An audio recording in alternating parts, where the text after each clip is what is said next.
Hello, everyone. I'll be presenting the Climate Safeguards Project. I'm Charles, and I work for Science Feedback, which is an organization of scientists that fact-check influential myths and disinformation about climate change, energy, and health. And we also run investigations and studies, which you can find on our website. For the Climate Safeguards Project, we're partnering with two organizations. First, Cota Climat, a French NGO working to improve the coverage of climate change in the media, and Data for Good, which provides tech skills and resources to projects using data for the public good. So with this project, we're trying to document climate misinformation in a very specific space, and it's a very special one, and I'll explain right away. The issue is that today, most of the resources in terms of identifying misinformation, monitoring it, and fact-checking it are centered around a small space, which is social media. And the issue is that studies and surveys point that social media is not very trusted for information.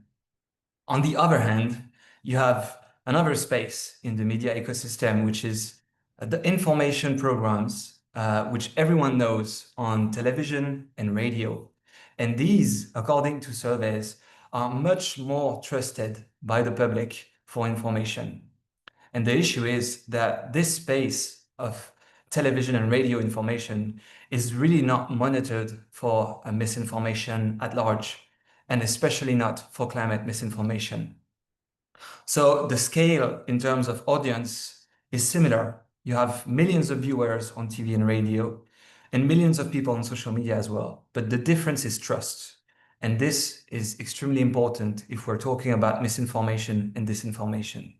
So our project aimed to bridge this gap, and we managed to do it with a tool that has three main components. You have filtering, detecting, and verifying. And basically, the reason why it's extremely complicated to work on misinformation and disinformation at scale on television and radio is because this media format is not really easy to monitor, to analyze, and to follow. The key difference is that on social media, you'll be able to use a search bar. You can filter by topics, by keywords, you can see what's trending, but you can't with video and audio as a continuous stream. So the first issue is to transform the content, audio and video, into something we can search. So we do it by transforming the speech to text. And we cut all the content in 2 minutes segment. So this creates transcripts. And usually a 2-minute piece of content is like a page of text. So one transcript. And the numbers you see at the bottom are the numbers of transcripts per week. And the amazing thing is that if you collect all the information programs on TV and radio, you'll have 35,000 of these transcripts to monitor. And it's just impossible to do if you're fact-checking or monitoring this information. The approach we have is to reduce the impact and the footprint of our tool in terms of energy use and as well in terms of cost so that it can be replicated.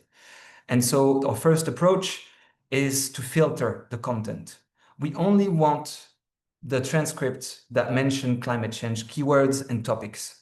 And so we apply a filter that already improves the efficiency of our tool a great deal, because we are able to get, in the end, 2,000 transcripts. But it's still too much to have a human analyze 2,000 transcripts per week. And that's where the second component comes in. The second component is a large language model, which is currently what we're using, but we're also experimenting smaller language models. And we've trained it with the best and most accurate data on climate change to identify the transcripts which are most likely to contain misinformation. And this allows us to go from 2,000 transcripts that talk about climate change to 30 transcripts that talk about climate change, but also are very likely to contain misinformation.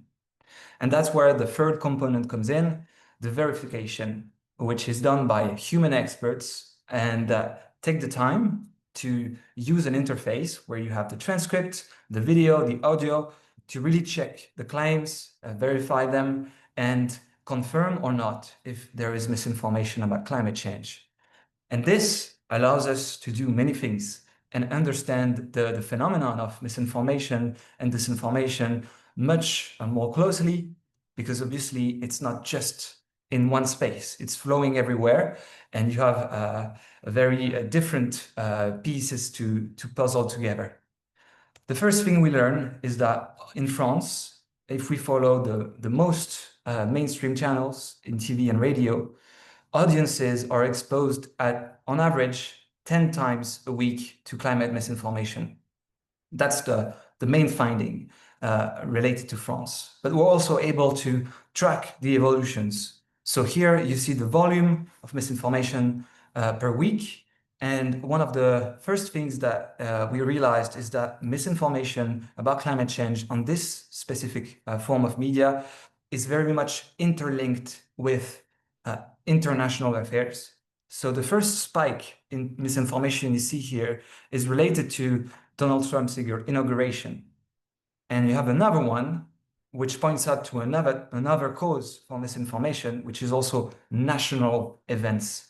Because the second spike you can see in misinformation around mid-March is closely related to two major policies about climate change in France. But we're also able to understand deeper things, such as the topics that are targeted by misinformation. And we see that you have the usual climate science, but there is also a huge focus in the disinformation and misinformation about renewable energy, about electric vehicles, and also conspiracies about climate science. But then we can also take a step back and use this data to identify potential areas of risk where media can lead to a higher risk of being misinformed. And one of our findings that is really crucial is that some media, relative to others, are very much more spreading misinformation, but at the same time, there are also the media channels that spread the least information about climate change. So audiences following these channels might not get the relevant and accurate information necessary to then debunk the false claims that can be aired specifically on these channels. But this is only just one type of finding that we can show you through this tool, because there are many others. Mainly, we're able to track and understand the phenomenon at a very large scale. We publish reports where you can find all the information that we have analyzed, and our first report was a preliminary one where we were also just struck to find about 130 cases of misinformation.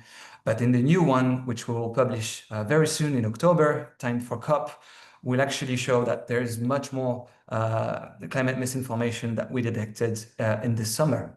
We'll also show the claims which appear the most and the types of person that do spread misinformation the most on these channels.